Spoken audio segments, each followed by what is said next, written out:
Did you নাকি have you, কখন কোনটাকে ব্যবহার করবে?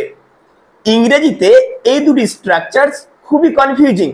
এই দুটি স্ট্রাকচারসকে ব্যবহার করতে গিয়ে আমরা অনেক টাইমে আটকে যাই, কনফিউজ হয়ে যায় যে কোথায় ডিড ইউ ব্যবহার করব আবার কোথায় হ্যাভ ইউ ব্যবহার করব।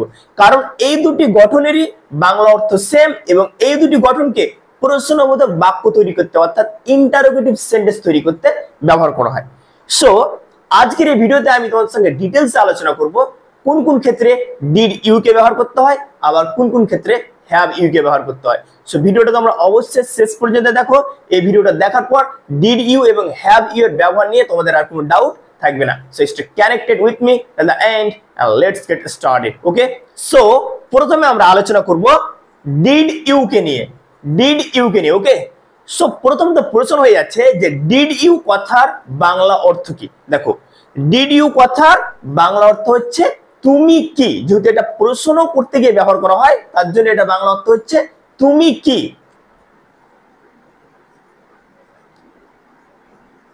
তুমি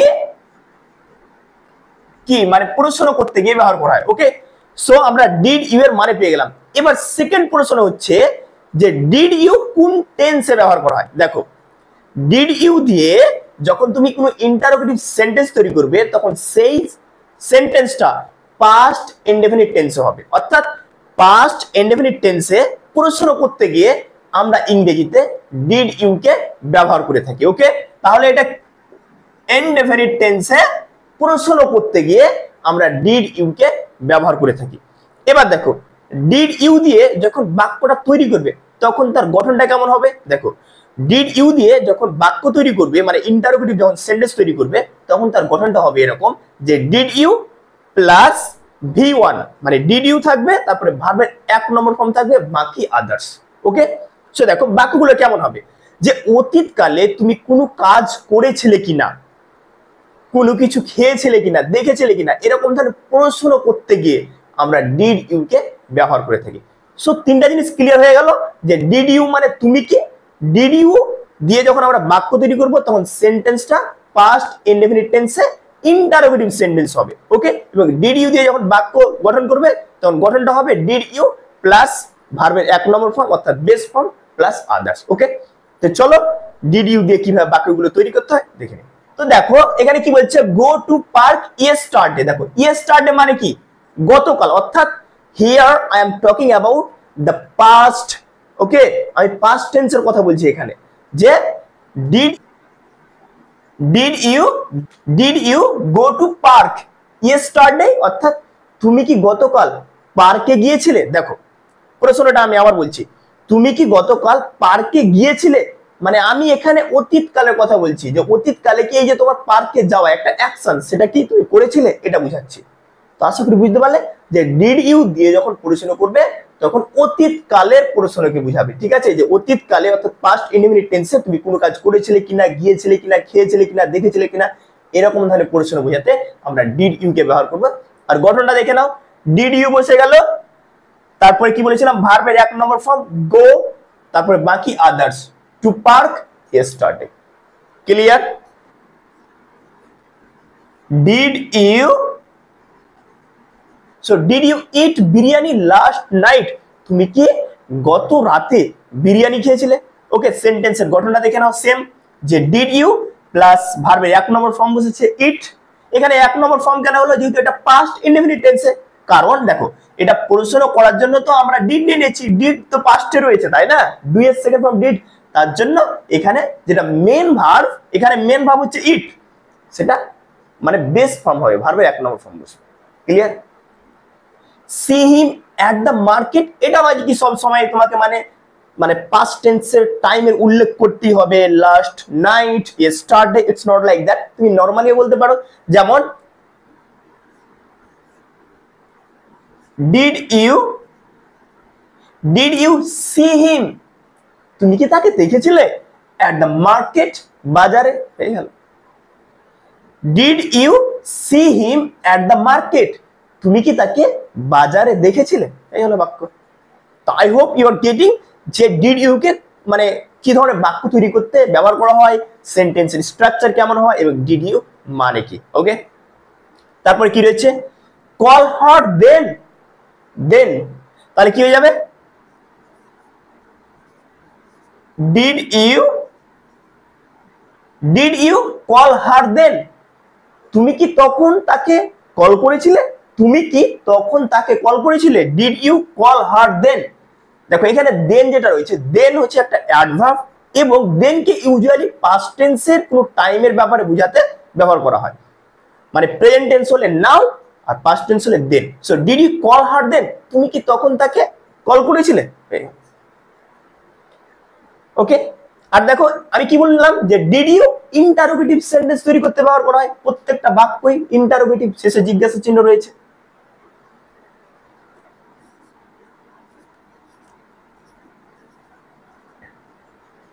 did you buy the book, did you buy the book, তুমি কি বইটি কিনেছিলে, তুমি কি বইটি কিনেছিলে, did you buy the book, that's it. So I hope তোমরা বুঝতে পারলে যে ডিড ইউ কে কোন ক্ষেত্রে ব্যবহার করা হয়। এবার এই গঠনটা ব্যবহার করে তোমরা কিন্তু একটা বাক্য তৈরি করো, তুমি কি চা পান করেছিলে, তুমি কি চা পান করেছিলে, এটার ইংরেজি কি হবে, let me know in the comment section. Okay, এবার আমরা জেনে নিব যে হ্যাভ ইউ কে কোন কোন সিচুয়েশনে ব্যবহার করা হয়। ওকে, সো দেখো হ্যাভ ইউ কথার বাংলা অর্থ তুমি কি, তুমি কি মানে প্রশ্ন তৈরি করতে ব্যবহার করা হয়। ক্লিয়ার, হ্যাভ ইউ কে ইন্টারোগেটিভ সেন্টেন্স তৈরি করতে প্রেজেন্ট পারফেক্ট টেন্সে ব্যবহার করা হয়। ওকে, তাহলে হ্যাভ ইউ কথার বাংলা অর্থ তুমি কি, এবং হ্যাভ ইউ কে ইন্টারোগেটিভ সেন্টেন্স তৈরি করতে অর্থাৎ প্রশ্নবোধক বাক্য তৈরি করতে প্রেজেন্ট পারফেক্ট টেন্সে ব্যবহার করা হয়। এবার পয়েন্ট হচ্ছে যে হ্যাভ ইউ দিয়ে যখন আমরা কোনো প্রশ্নবোধক বাক্য তৈরি করব তখন তার গঠনটা কেমন হবে, তখন তার গঠনটা হবে হ্যাভ ইউ প্লাস V3 অর্থাৎ ভার্বের third form plus others, have you V3 plus other. সেন্টেন্সের গঠনটা ঠিক এরকম হবে। দেখো হ্যাভ ইউ এর ব্যবহার যেহেতু প্রেজেন্ট পারফেক্ট টেন্সে ইন্টারোগেটিভ সেন্টেন্স তৈরি করতে ব্যবহার করা হয়, তো সেন্টেন্স গুলো এরকম হবে যে তুমি কোনো কাজ কমপ্লিট করেছো কিনা, যেমন তুমি তাজমহল দেখেছো কিনা, তুমি খেয়েছো কিনা, তুমি শুনেছো কিনা, এরকম ধরনের বাক্য তৈরি করতে ব্যবহার করা হয়, অর্থাৎ কোনো কাজ পারফেক্টলি ভাবে তুমি করেছো কিনা সেটা জানার জন্য। ওকে, তো চলো বাক্যগুলি কিভাবে করতে হয় জেনে নিই। তো কি বলে দেখো, সিন দ্য তাজমহল, তাহলে এখানে আমরা কি দিব, হ্যাভ ইউ লাগিয়ে দিলে বাক্যটা কমপ্লিট হয়ে যাবে। Have you seen the Taj Mahal, তুমি কি তাজমহল দেখেছো, শেষে এরকম আসছে ছো, তুমি কি তাজমহল দেখেছো, বুঝতে পারলে। তো এরকম ধরনের সেন্টেন্স তৈরি করতে মানে তোমাকে জিজ্ঞাসা করছে কি তোমার কি তাজমহল দেখাটা পারফেক্টলি ভাবে কমপ্লিট হয়ে গেছে, এটা প্রশ্ন করছে। যেহেতু প্রেজেন্ট পারফেক্ট টেন্স মানে কি, পারফেক্ট মানে কি যে কোনো একটা কাজ পারফেক্টলি করে দিয়েছে কিনা সেটা। ওকে, সেখানে প্রশ্ন করছে এবার যে তুমি have you seen the Taj Mahal, অর্থাৎ তুমি কি তাজমহল দেখেছো, অর্থাৎ তোমার কি তাজমহল দেখা কমপ্লিটেড হয়ে গেছে। ওকে, তারপরে কি বলছে দেখো, ফিনিশড ইওর ডিনার, তাহলে এখানে আমরা হ্যাভ ইউ লাগিয়ে দিলে বাক্যটা তৈরি হয়ে যাবে। Have you finished your dinner, তুমি কি তোমার রাতের ভোজন শেষ করেছো, have you finished your dinner, তুমি কি তোমার রাতের ভোজন শেষ করেছো, অর্থাৎ তোমার এই রাতের ভোজন করাটা কি কমপ্লিটেড হয়ে গেছে, পারফেক্ট হয়ে গেছে, প্রশ্ন করছে। ওকে, তো হ্যাভ ইউ কে এইভাবে অর্থাৎ এরকম ধরনের প্রশ্ন বোঝাতে ইন্টারোগেটিভ সেন্টেন্স তৈরি করতে প্রেজেন্ট পারফেক্ট টেন্সে ব্যবহার করা হয়। ওকে, বট দিস বুক, তাহলে দেখো এখানে আমরা আবার যদি হ্যাভ ইউ লাগিয়ে দিই তাহলে বাক্য হয়ে গেল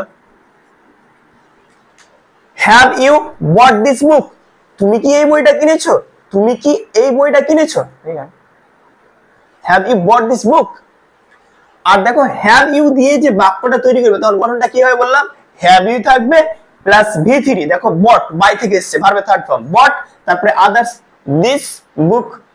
ওকে, done your homework,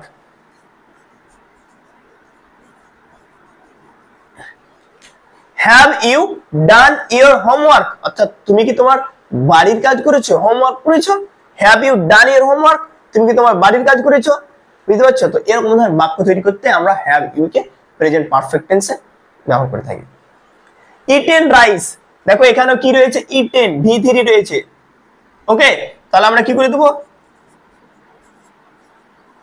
have you, দেখো হ্যাভ ইউ মানে কি তুমি কি, দেখো তুমি কি ইটেন রাইস, ভাত খেয়েছো, তুমি কি ভাত খেয়েছো, হ্যাভ ইউ ইটেন রাইস, তুমি কি ভাত খেয়েছো, হ্যাভ ইউ ইটেন রাইস, হয়ে গেল। ওকে, সো আমরা আশা করি তোমরা বুঝতে পারলে যে হ্যাভ ইউ দিয়ে কিভাবে মানে সেন্টেন্সের গঠনগুলি কেমন হয়, মানে বাক্যগুলোর ধরন কেমন হয়, কিভাবে ব্যবহার করতে হয় তোমরা বুঝতে পারলে। এবার এই গঠনটা ব্যবহার করে তোমরা একটা বাক্য তৈরি করো, তুমি কি চিঠিটি লিখেছো, তুমি কি চিঠিটি লিখেছো, এটার ইংরেজি কি হবে, let me know in the comment section. Okay, so I hope তোমরা বুঝতে পারলে যে হ্যাভ ইউ কোন কোন সিচুয়েশনে ব্যবহার করা হয় এবং ডিড ইউ কোন কোন সিচুয়েশনে ব্যবহার করা হয়। Okay, so thanks for watching this video. ভিডিওটি ভালো লাগলে অবশ্যই লাইক করবেন, শেয়ার করবেন এবং বাংলা থেকে ইংরেজি শেখার জন্য আমার এই ইউটিউব চ্যানেলটিকে অবশ্যই সাবস্ক্রাইব করুন। Thank you.